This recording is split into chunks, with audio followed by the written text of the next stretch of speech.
Welcome to our lecture on animal behavior. Today, we're diving into the fascinating world of innate behavior. Imagine buying a brand new smartphone that already knows how to make calls and connect to networks before you even touch it. In the animal kingdom, many creatures are born exactly like this, equipped with complex, life-saving skills from the very first second of their lives. Let us explore how this incredible biological programming works. Building on that smartphone analogy, let us think about why this matters. If you had to program every single rule into your phone, it would take forever to use it. Similarly, animals born with pre-programmed behaviors do not need to take classes, watch their parents, or practice through trial and error. This built-in programming is a crucial survival tool. It allows a newborn animal to instantly react to danger, find food, or communicate its needs without wasting precious time learning. In the wild, time spent learning can often mean the difference between life and death. Now that we understand why these behaviors are useful, let us formally define what they are. In the scientific study of animal behavior, innate behavior is a highly stereotyped, genetically programmed sequence of actions. Crucially, it is performed correctly the very first time an animal encounters the appropriate stimulus.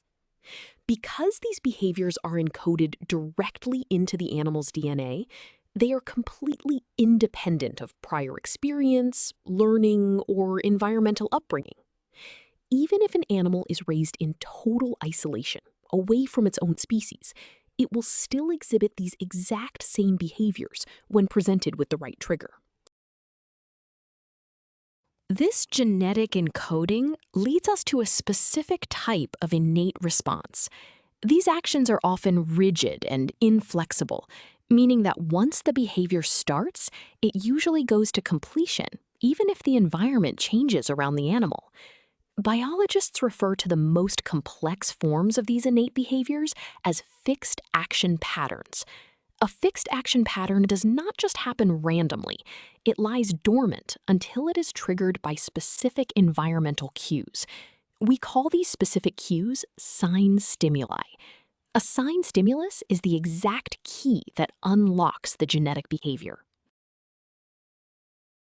You might wonder why nature relies on these fixed action patterns instead of just letting animals learn everything. The answer comes down to the brutal reality of survival in the wild. A single mistake can instantly cost an animal its life.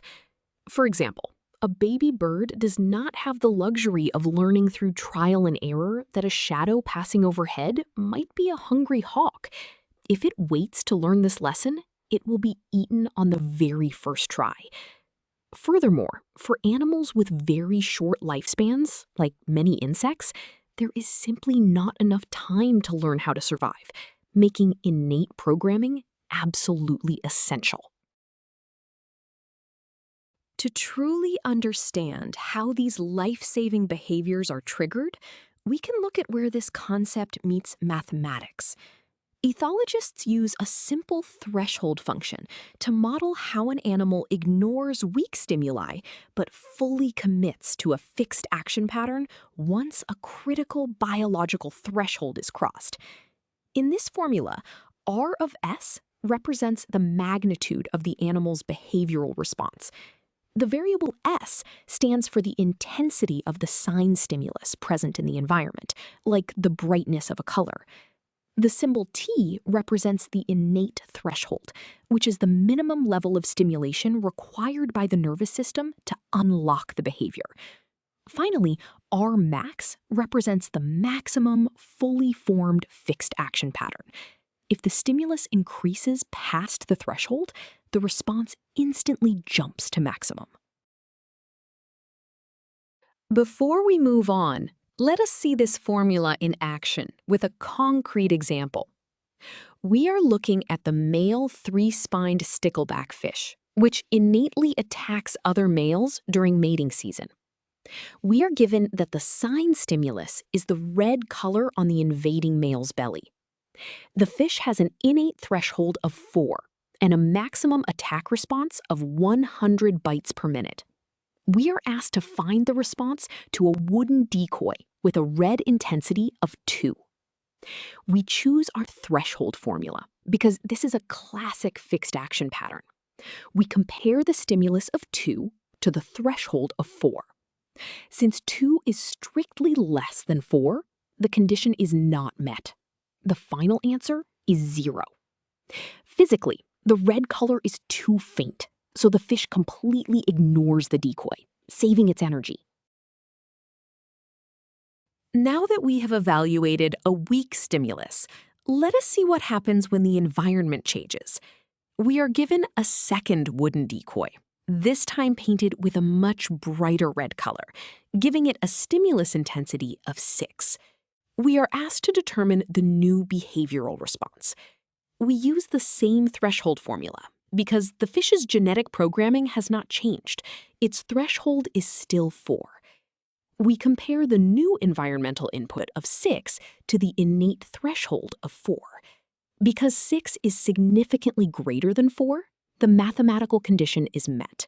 The final answer is 100. In the real world, this means the bright red color successfully acts as a sign stimulus. The fish will blindly and aggressively attack the wooden piece of plastic with a full force of 100 bites per minute. This mathematical behavior we just calculated can be perfectly visualized in a graph. What you are looking at is the threshold model step function. On the horizontal axis, we have the stimulus intensity, representing the strength of the environmental cue. On the vertical axis, we have the behavioral response of the animal. Notice the solid blue line. It stays completely flat at 0 while the stimulus is weak. The animal does absolutely nothing. But look at the dashed vertical line, labeled T, which is the innate threshold.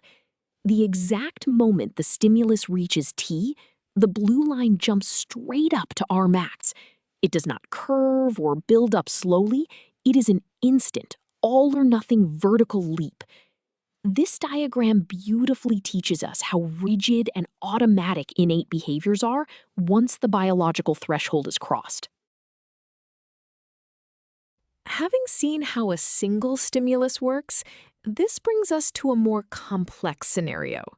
Sometimes an innate behavior is not triggered by just one cue, but by a combination of multiple different stimuli adding together. This fascinating concept is known as heterogeneous summation. In these cases, the animal's nervous system processes multiple sensory inputs simultaneously, acting almost like a biological calculator.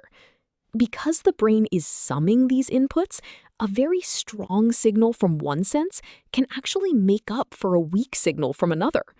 This means different sensory inputs can compensate for one another to reach the required threshold. To understand exactly how the brain calculates this, let us look at the mathematical relationship.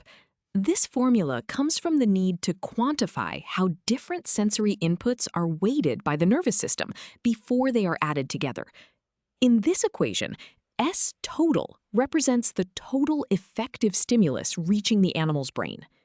S size and S color represent the intensity scores of the individual stimuli, like how big or how colorful an object is. The variables A and B are the biological importance weights, which act as multipliers. If a specific trait, like size, is more important for survival, its weight variable will be higher, increasing the total stimulus faster. If a variable decreases, the total stimulus drops unless the other variable increases to compensate. Now that we have our summation formula, let us apply it to a famous biological observation. We are given a mother gray-lag goose that innately rolls displaced eggs back into her nest. We are given her biological weights, 2 for size and 1 for color, with an innate threshold of 15.